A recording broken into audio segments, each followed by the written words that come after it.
মানুষের আক্রোশ বরদাস্ত করতে না পেরে রাগে গুসায় বশীভূত হয়ে আমি মৌলানা মুকিবুর রহমান সাহেবকে নিয়ে কিছু কথা বলেছিলাম। গত রাত্রি যখন আমি সেই কথাগুলো আমার নিজ কানে শুনেছি, তাই আমি নিজেই দুঃখিত। একজন ধর্মীয় গুরু বা যে কোনো ব্যক্তি। আসসালামু আলাইকুম রহমতুল্লাহ। এই ভিডিওটি স্পিক না করে পুরো ভিডিওটি দেখবেন। আমাদের যাত্রা মাদ্রাসার হেড মৌলানা হজরত মৌলানা ইমাদউদ্দিন সাহাব, উনি মুকিবুর রহমান সাহাবকে নিয়ে কথা বলেছিলেন, কিন্তু এই কথাগুলো যেগুলো ওয়াজের দিন বলেছিলেন, যারা ভাই বন্ধুরা যারা পোস্ট করছেন, আল্লাহকে ওয়াস্তে জোর হাত করে বলতেছি এই পোস্টটি ডিলিট করে বর্তমানে যে পোস্ট আমি দেখাইতেছি এই পোস্টটি আপনারা এই সোশ্যাল মিডিয়ার মধ্যে ফরওয়ার্ড করেন, ঠিক আছে? উনি রাগের মাথায় গুচ্ছার মাথায় মানে অনেক গুচ্ছা করে এইগুলা কথা বলেছেন। তাই আমরা সবাই যাতে এই ক্ষমা দৃষ্টিতে দেখতাম।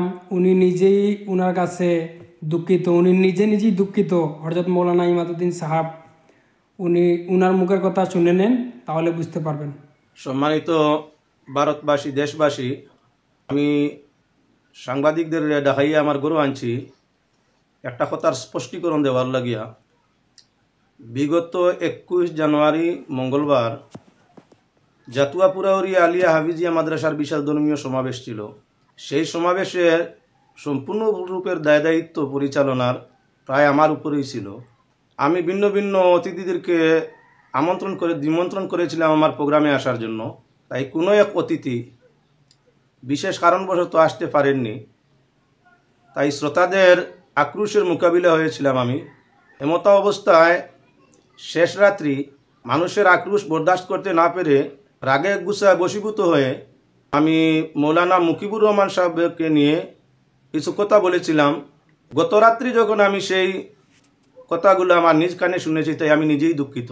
একজন ধর্মীয় গুরু বা যে কোনো ব্যক্তি হোক, তার বিষয়ে সোশ্যাল মিডিয়া বা যে কোনো দিক দিয়া এরূপ মন্তব্য কোনো জ্ঞানওয়ালা ব্যক্তির পক্ষে সম্ভব নয়।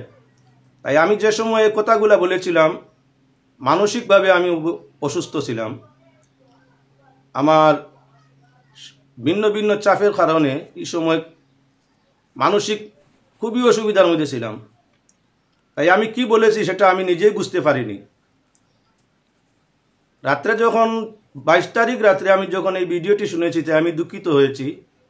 তখন আমি আমার সেই ভুল বক্তব্যের জন্য দেশবাসীর কাছে, সমাজের কাছে, মুফতি মুকিবুর রহমান সাহেব এবং ওনার আত্মীয় স্বজনদের কাছে আমি এরূপ কথা অবশ্য আর কোনোদিন বলবো না।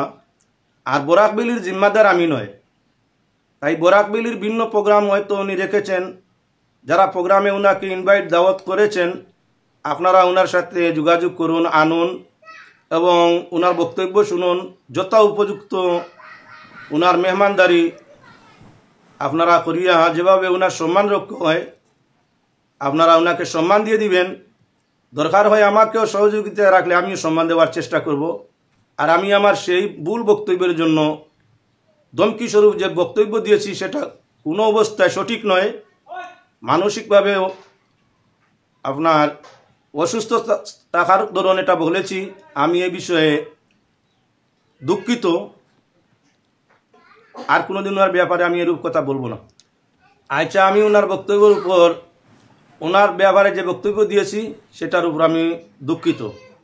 এবারে বরাকবাসীকে বলছি, ওনাকে আপনারা দাওয়াত দিয়ে আনে যথা মর্যাদা অনুযায়ী ওনাকে বিদায় করার চেষ্টা করবেন। আর এটা আমাদের বরাকের ঐতিহ্য, যে কোনো অতিথিকে দাওয়াত দিয়ে আনে ওনাকে সম্মান দিয়ে বিদায় দেওয়া বরাকের ঐতিহ্য। কোনোদিন অপ্রীতিকর ঘটনা বরাকে ঘটেনি। আর আমি আশা করছি কোনো অতিথি নিয়ে অদূর ভবিষ্যতেও অপ্রীতিকর কোনো ঘটনা ঘটবে না। ধন্যবাদ সবাইকে জানিয়ে আমি আমার বক্তব্য সমাপ্ত করছি। আসসালামু আলাইকুম।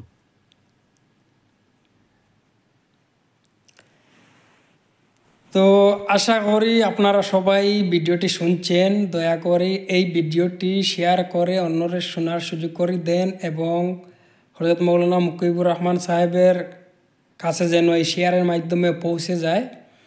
দেখেন গোছা ফিতা সবার আছে, মানুষ মাত্র ভুল হয়। যেই সময় উনি বলছেন, হযরত মৌলানা ইমাদউদ্দিন সাহেবে বলছেন এই কথাগুলো, উনার জায়গাতে আপনার আমার থাকলে এরকম কথা বাহির হইতো। কেননা উনি একজন এই গণ্যমান্য ব্যক্তি এবং উনার উপরে ডিফারেন্স করে অনেকে শ্রোতা তাকে নিয়ে, মানে সবার প্রেশার উনার একজনের উপরে গেছে। তাই উনি এই মানুষের প্রেশারের কারণে, কমিটির প্রেশারের কারণে, যাই হোক একটা পারিবারিক হইতে পারে মানুষের, তাই উনি নিজেই তো বলতেছেন।